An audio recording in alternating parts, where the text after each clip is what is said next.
All right, we're going to take this a couple of examples at a time here, and then I'm going to let you do your own thing with them and see how you do it on your own.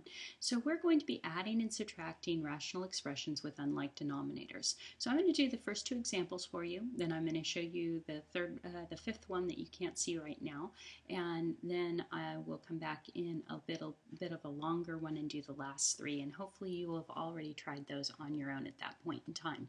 So first of all, what we do in order to add when we have unlike denominators is we have to find a least common denominator. Now in this case, our denominators are both prime numbers, so it will just be their product that is the least common denominator.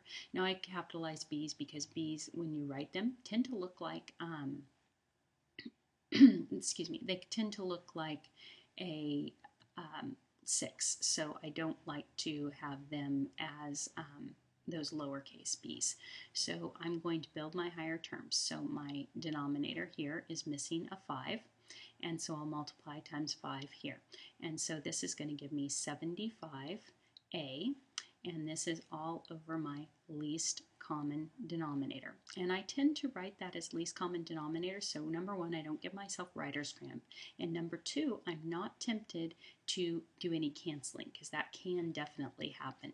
So now I'm going to multiply this one by what's missing, which is a b, and I'll multiply by a b up here, and then that's going to give me 6b squared. And now I'm going to go ahead and I'm going to write this as the two numerators added over the least common denominator, and that's 75a plus 6b squared. And now here's another reason that I don't write in that LCD, and that's because I want to keep my attention focused on this numerator till the very last step. And this next thing to focus on is the fact that this could need to be factored, and there is a common factor here. That common factor is just a 3, so I'll factor out that 3, which will leave me with a 25a, and then plus 2b squared. Now if you wanted to write that the other way around, that'd be perfectly acceptable because then it'd be ordered, but it's totally up to you. And now finally I'll bring back in my LCD, and my LCD is a 5b.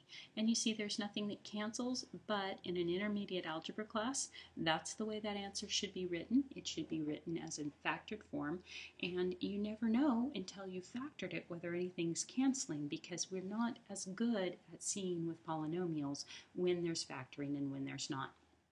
All right, let's look at our second example here before I let you try these on your own. So this second example, first of all, I'm going to start by factoring the denominators. So we have 2 times x minus 2 here. And then here, difference of two perfect squares. So we have the sum and the difference of the roots, right? The conjugates product. And then from there, I can find the least common denominator.